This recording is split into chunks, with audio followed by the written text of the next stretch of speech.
Are India and Taiwan natural economic partners? Well, one is a technology powerhouse that helped build the modern semiconductor industry. The other is a fast-growing giant with a huge market, a young workforce, and rising digital demand. And both have a complicated relationship with China. I'm Divya Gopalan, and on Connected on Taiwan Plus, we look at whether these two economies can actually work together and whether China's regional influence and supply chain dominance casts a shadow on deeper engagement.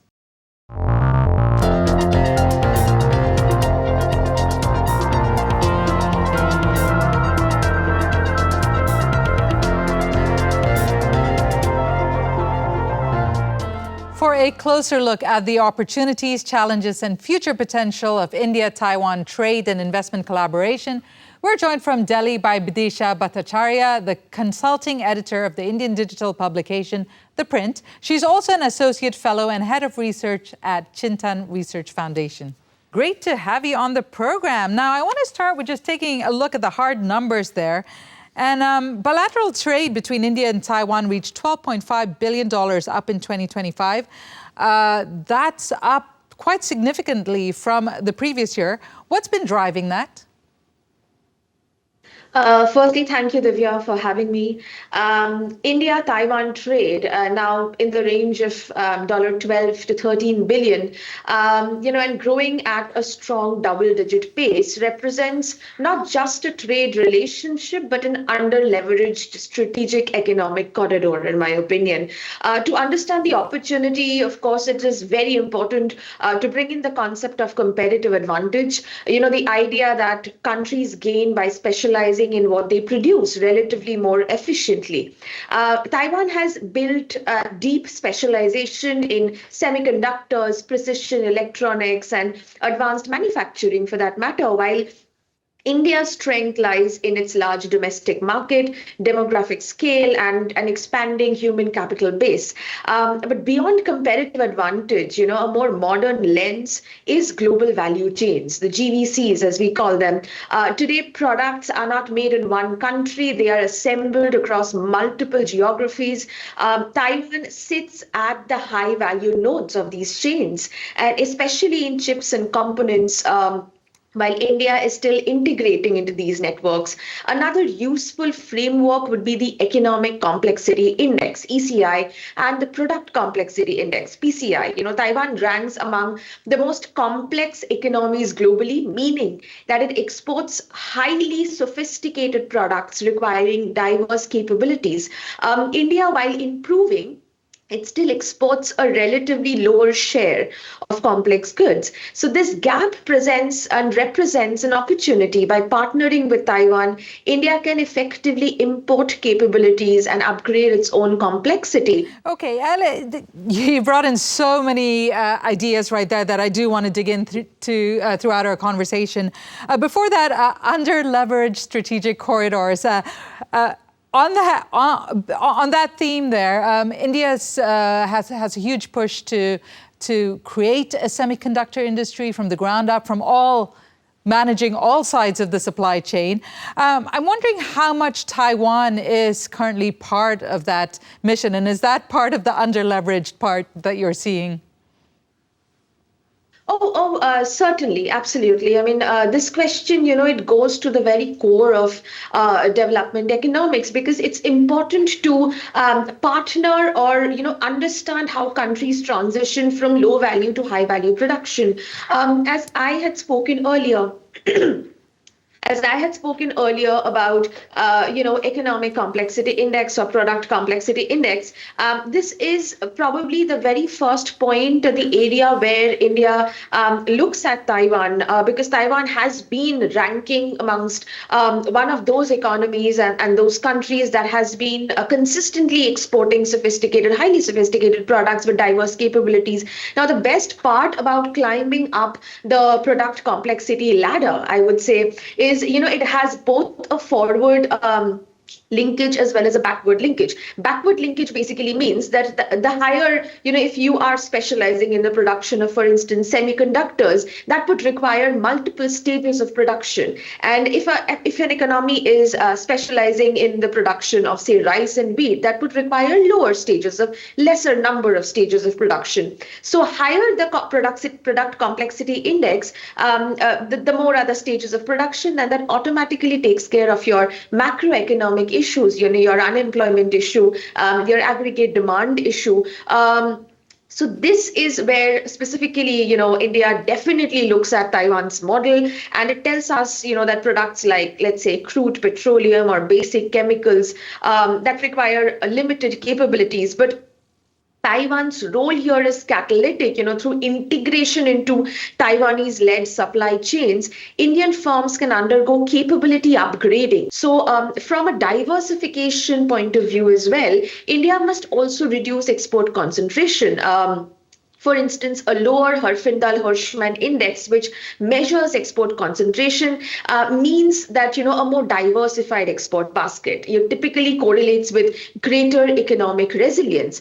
In simple terms, India cannot become a high-income economy by just exporting only basic goods. It has to move into complex manufacturing, and Taiwan provides that pathway to accelerate that transition. And complex manufacturing is definitely within the government's ambition for India's economic growth. So let's take a look at this year's Indian Union budget and how it's aligned with India-Taiwan bilateral trade. We asked Dhaval Trivedi of C Mehta Co, who recently launched a guidebook for Taiwanese investors. Take a listen. I can just first take you 2 years back.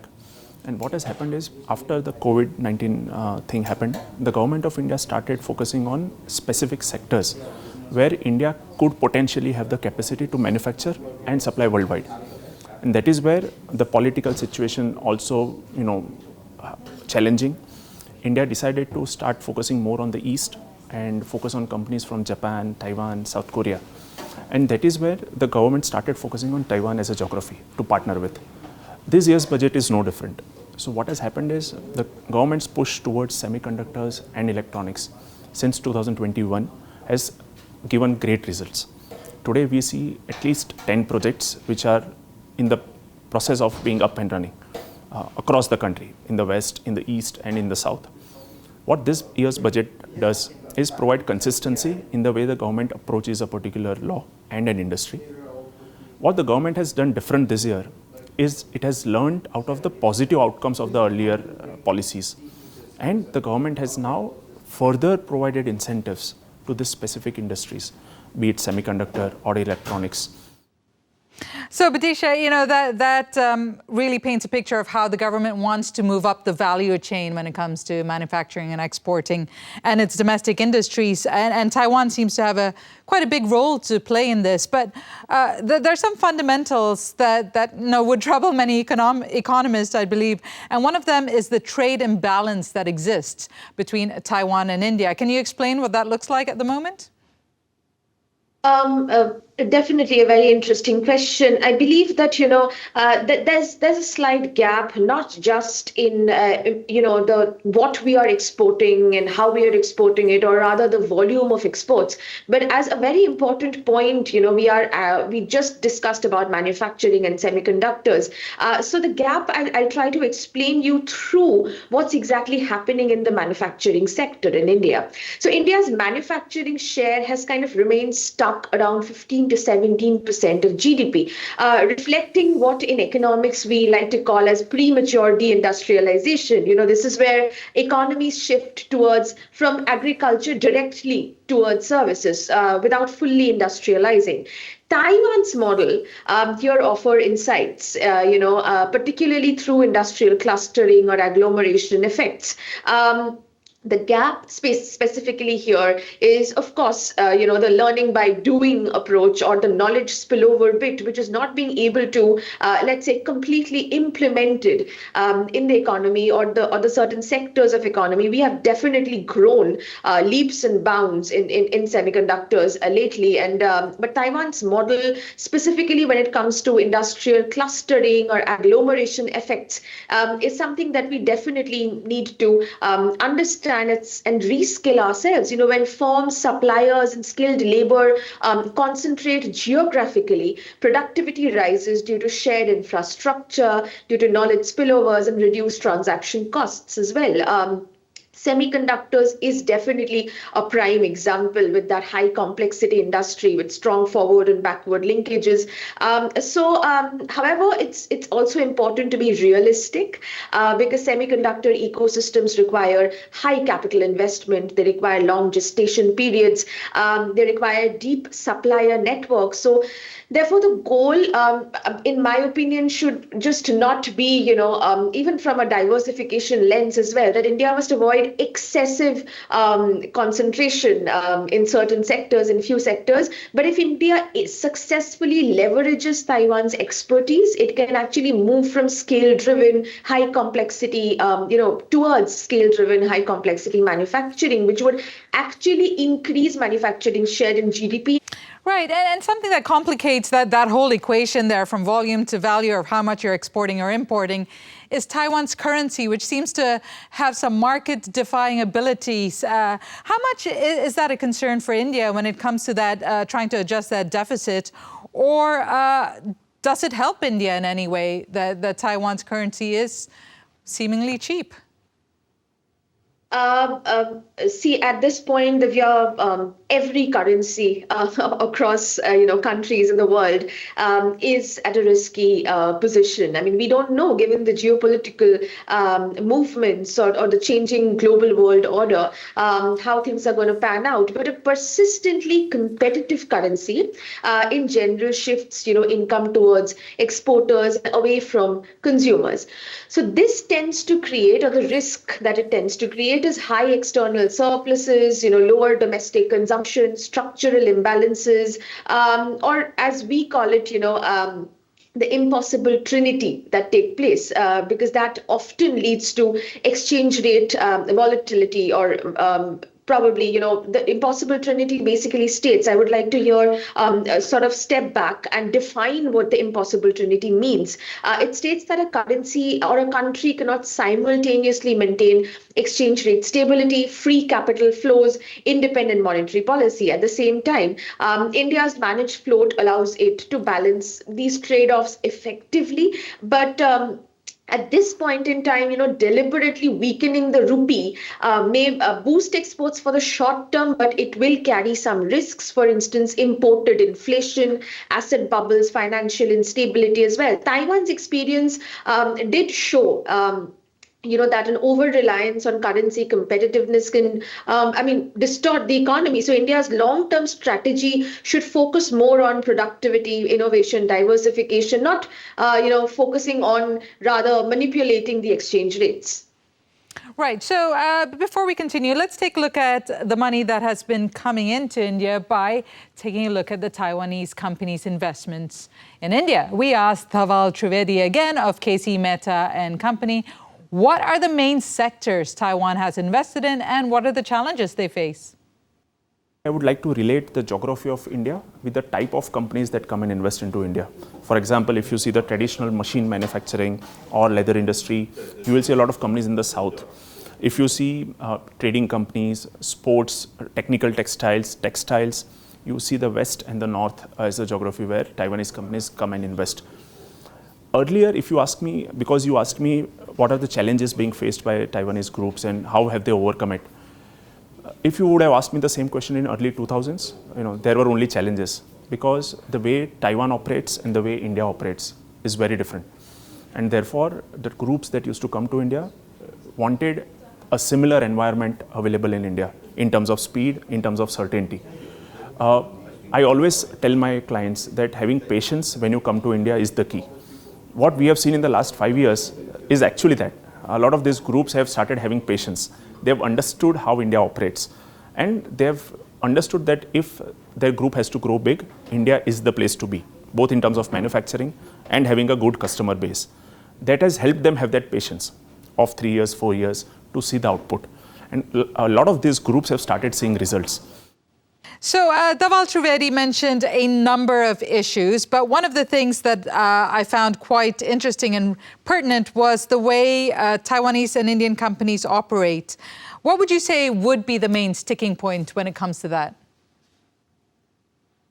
Thank you. Actually, this is a very pertinent question, Divya, I must say. And, the point that he mentioned that Taiwan's model behaves differently or works differently and India's compared to India's model, he's very correct there because Taiwan's model is more export-led, with persistent current account surpluses of around 10 to 15% of GDP. India's model is more domestic demand-driven, from a macroeconomic identity. Current account balance is nothing but the difference between savings and investment, right? So Taiwan's high savings lead to surpluses, while India's consumption-driven model leads to more balanced outcomes. So from a welfare perspective, excessive reliance on exports can suppress domestic consumption, while India's model supports broader income distribution. And of course, the opportunities for India specifically. They include upgrading economic complexity, job creation. We do have an high unemployment rate at this point. Integration into high value global value chains. We are an emerging economy, one of the fastest growing economies at this point in time. But of course, there are risks as well. Right. But given the fact that both India and Taiwan are trying to build a manufacturing industry, a future, and a tech future, basically, with a very shallow resource base and a resource base that is dominated by China. How much of that is an impediment? See, of course, at the beginning of this conversation, I did talk about, who is relatively good at producing what. High time we look into the competitive advantage bit. But as you very rightly stated, spoke about transformation and about, China dominating mostly when it comes to inputs, when it comes to components. But it's also important to understand that transformation requires moving from intent to execution, right? So which is fundamentally, I would like to specifically highlight on around two parameters or two terms. One would be institutions and the other would be incentives. So from a transaction cost economics perspective, firms invest when uncertainty is low. Therefore, India sort of, from an India point of view, what can India do? I mean, we definitely know, we agree that China is a global manufacturing hub. But at this point in time, to enhance cooperation, or bilateral trade, what can India do? India must ensure there is regulatory stability. There is efficient land and logistics systems. We have to reduce our logistics costs because our logistics costs are higher than that of China. And, strong contract enforcement and IP protection as well.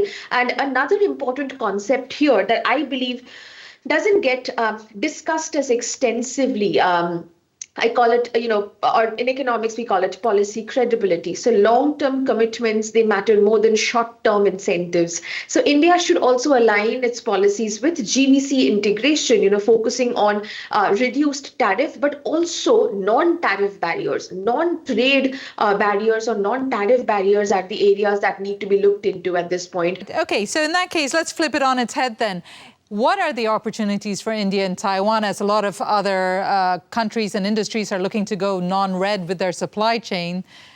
Is this something India and Taiwan can work together to provide for the rest of the world and their own industries?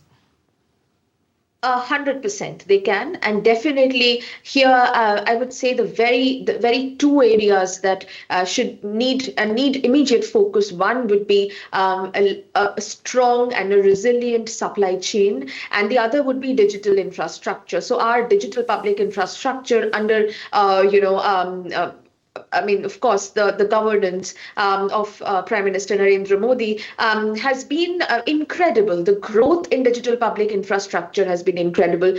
So this is where sort of we come in, with our scale, with our large domestic market, and course, from a monetary policy point of view as well, we are very strong. And that's where, your exchange rate questions or the queries regarding investments would be answered as well. Because I would like to reiterate here again, investors will move their money at this point in time, given the tensions in the Middle East or West Asia. Investors will move in countries and move, sort of the capital will flow into countries where it is less uncertain, where it is more predictable, where it is more stable, where there are more efficient destinations. An efficient destination comes with scale.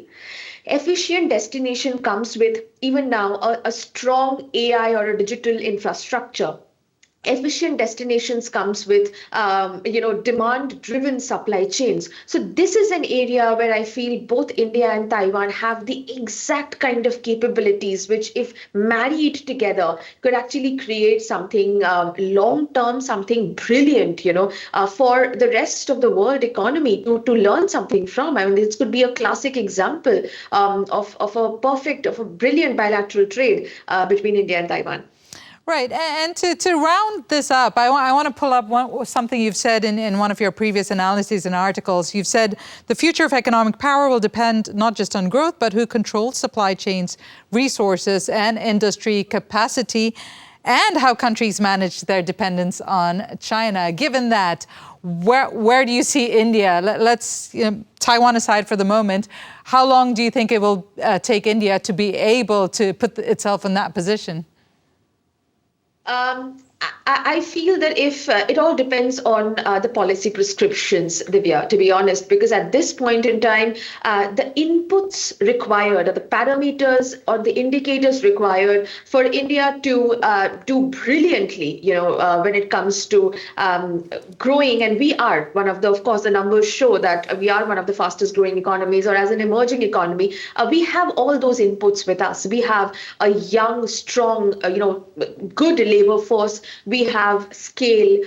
We are growing in high complexity industries, not just limited to services or agriculture. We are, as the union budget has also stressed a lot on infrastructure, on highways, on sort of manufacturing, but also at the same time we need to look at, as I'd like to call it, the delay factor or the time lags. That is something that kind of postpones development unnecessarily. So when it comes to manufacturing, I believe factor market reforms are extremely important, which is land, labor, acquisition of land, or simplifying the labor. We did simplify into 4 labor codes. I mean, the government has already started working on it, but the implementation is still, it's taking time. And of course, also from the rural growth point of view, the rural sector point of view as well, we need to put a good importance, give a good importance to. At the same time, I would like to here mention, Divya, about the micro, small, and medium enterprises. MSMEs, they contribute around 46 to 40%, 47% to India's exports. However, there are certain fiscal policy measures that need to be improved, especially, the tax returns on time, because these small, and medium enterprises, they highly depend on the GST returns to pay salaries to their employees. And if those are not received at the right time, we cannot focus on skilling, we cannot focus on upgrading. So that is something, from a fiscal point of view, I believe, because from a monetary policy point of view, the Central Bank of India, RBI, has been doing an incredible job when it comes to inflation targeting. We work with an inflation targeting framework with a medium-term target of 4% plus 2 minus 2. But when it comes to fiscal imperatives, certain areas need to reduce their time lags, and even contract enforcement, legal delays should not take place as well. Institutional reforms. So from a contract enforcement point of view as well, so that foreign investors find this a lucrative and an attractive zone, for the right kind of capital investment, because to enhance infrastructure, to enhance industrialization, and to go into complete, building sort of a high complexity manufacturing, which is scale driven, we would need is sort of capital investment and the right kind of investment. So I believe these are the areas that India needs to focus on. Just to sum up our conversation, you've then mentioned a number of things that need to change, in particular to facilitate India-Taiwan cooperation. Now, if you had to pick one for each country, India and Taiwan, and just very briefly tell me, what are the main things that need to be focused on or needs to happen in the next few years for the relationship to go to the next level? Let's start with first Taiwan. Taiwan specifically, has a very, they have high current account surpluses. And of course, from a semiconductor point of view, it's been an example, the kind of work that Taiwan has been doing. So definitely now when it comes to, they are growing in manufacturing, and the more Taiwan will keep growing, they would require more scale. They would require higher human capital.